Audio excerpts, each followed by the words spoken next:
ചോദ്യോത്തരമായിട്ട് താൻ പറയുന്നു.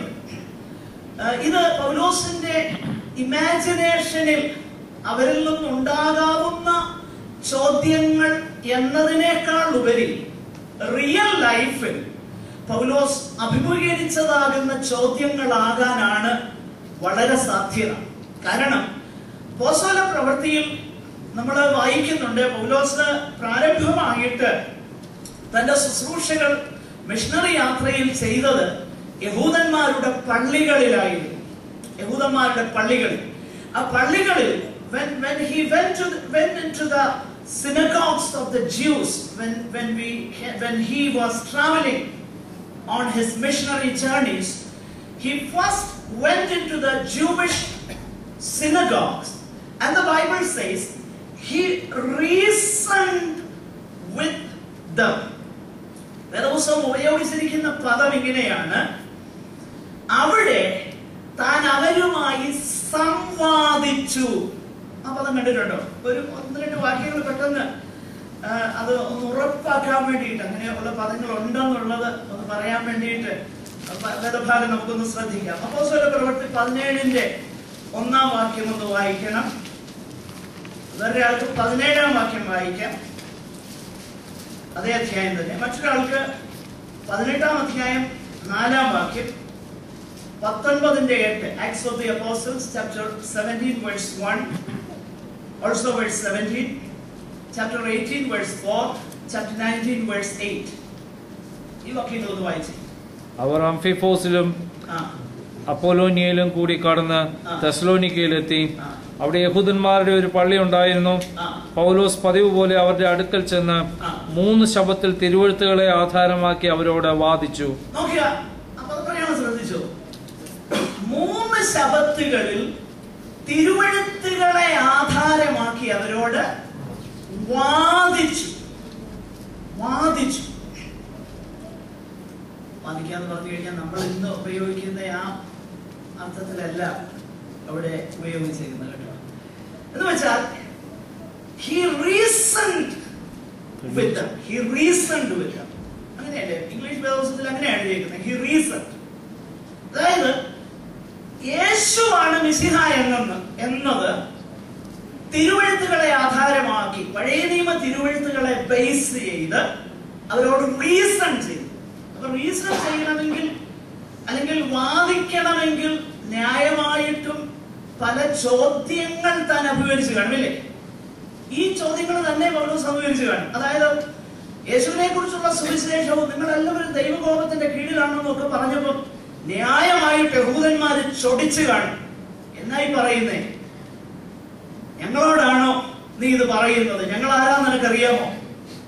ഞങ്ങൾ അബ്രഹാമിന്റെ സന്തതികളാണ്. യേശുവിനോട് പറഞ്ഞതുപോലെ തന്നെ ഞങ്ങൾ ആർക്കും അടിമകളായിട്ട് ഇതുവരെ ഇരുന്നിട്ടില്ല എന്നൊക്കെ പറഞ്ഞതുപോലെ യഹൂദന്മാര് പൗലോസിനോട് തട്ടിക്കേറി കാണും, പൗലോസിനോട് വാദപ്രതിവാദം നടത്തി കാണും.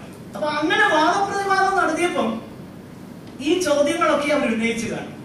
അതായത് ജാതികളെ ദൈവം ന്യായം വിധിക്കുന്നെന്ന് പറഞ്ഞാൽ ജെന്റൈൽ ഡോഗ്സ്, അങ്ങനെയാണ് യഹൂദന്മാർ ജാതികളെ സംബോധന ചെയ്യുന്നത്.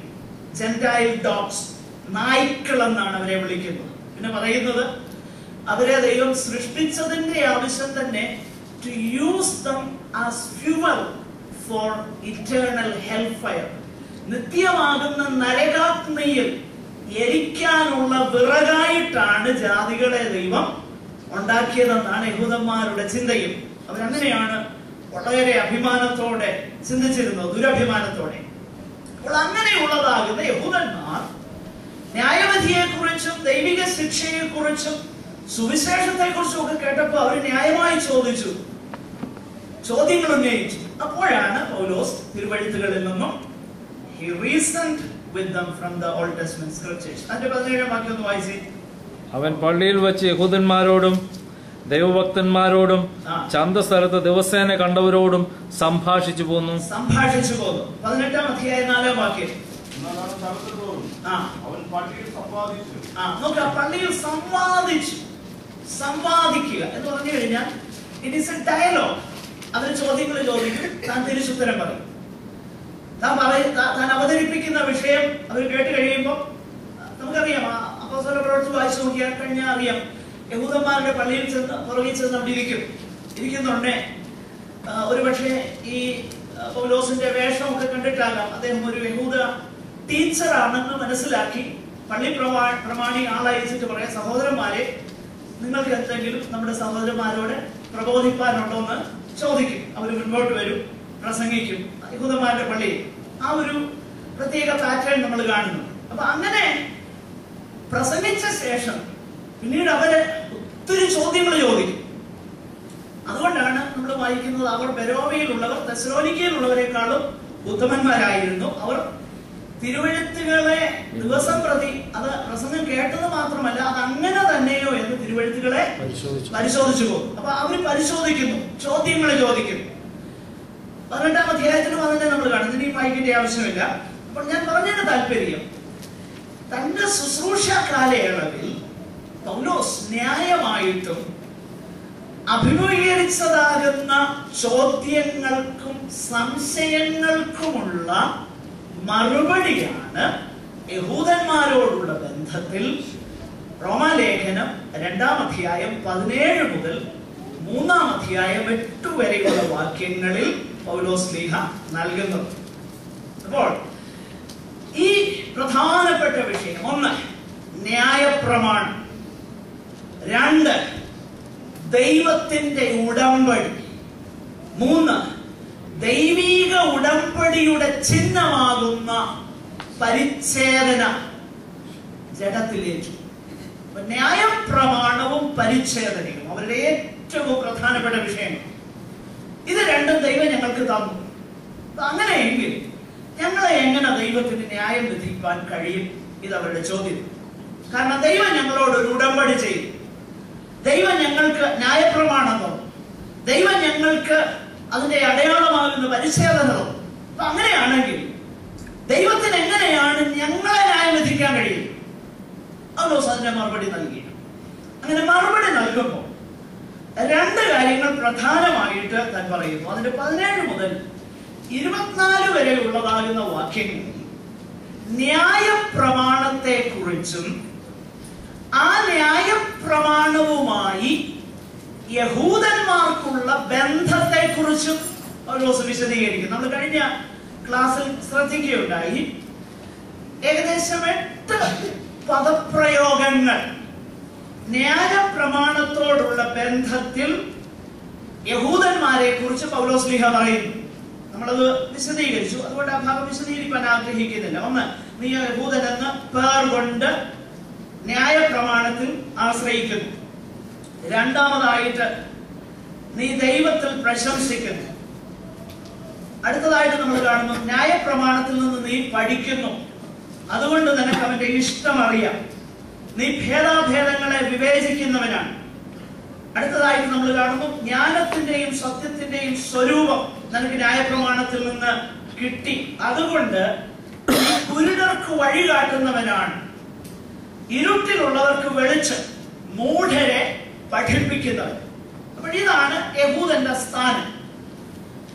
യെശയ്യാ പ്രവചനത്തിൽ നമ്മൾ കണ്ടു, കഴിഞ്ഞ ആഴ്ചയിൽ നമ്മൾ ചിന്തിക്കുകയുണ്ടായ യെശയ്യാ പ്രവചനത്തിലെ യഹൂദന്റെ, നീ ജാതികൾക്ക് നിന്നെ ഞാൻ വെളിച്ചമാക്കി വെച്ചിരിക്കുന്നു എന്ന് യഹൂദനോട് പറയുന്നു. അപ്പോൾ യഹൂദന്റെ പദവി എന്നുള്ളത് ജാതികൾക്ക് വെളിച്ചമായിട്ടും വഴികാട്ടിയായിട്ടും ദൈവം അവനെ തെരഞ്ഞെടുത്തു, ന്യായപ്രമാണം അവന്റെ കയ്യിൽ കൊടുത്തു.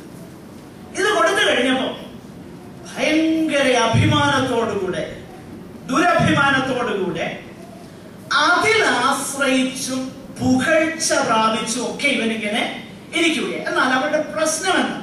താഴോട്ടുള്ള വാക്യങ്ങളിൽ നമ്മൾ വായിക്കുന്നു, അവരുടെ പ്രശ്നം എന്നാന്ന് ചോദിച്ചു കഴിഞ്ഞാൽ, ഈ കാര്യങ്ങളെല്ലാം അവര് ഉപദേശിക്കുന്നുണ്ട്, പക്ഷെങ്കിൽ എന്തില്ല, അവരത് ജീവിക്കുന്നില്ല. അതായിരുന്നു അവരുടെ പ്രശ്നം. താഴോട്ട് നമ്മൾ വായിച്ചു നോക്കിക്കഴിഞ്ഞാൽ, അന്യനെ ഉപദേശിക്കുന്നവനെ നീ നിന്നെ തന്നെ ഉപദേശിക്കാത്ത എന്ന് വേണ്ട ആ കാര്യങ്ങൾ നമ്മൾ താഴോട്ട് വായിക്കുന്നു. അപ്പോൾ അവരോട് താൻ പറയുകയാണ്, അപ്പോൾ നിശ്ചയമായിട്ട് ഇവിടെ ഒരു പക്ഷേ താൻ വിശദീകരണം നൽകുന്നില്ലെങ്കിലും യഹൂദന്മാരുടെ പള്ളികളിൽ പ്രസംഗിച്ചപ്പോൾ അവർക്ക് ബോധ്യം വരുമാറ് അവരോട് സംസാരിച്ചെന്നാണ് എഴുതിയേക്കുന്നത്. ബോധ്യം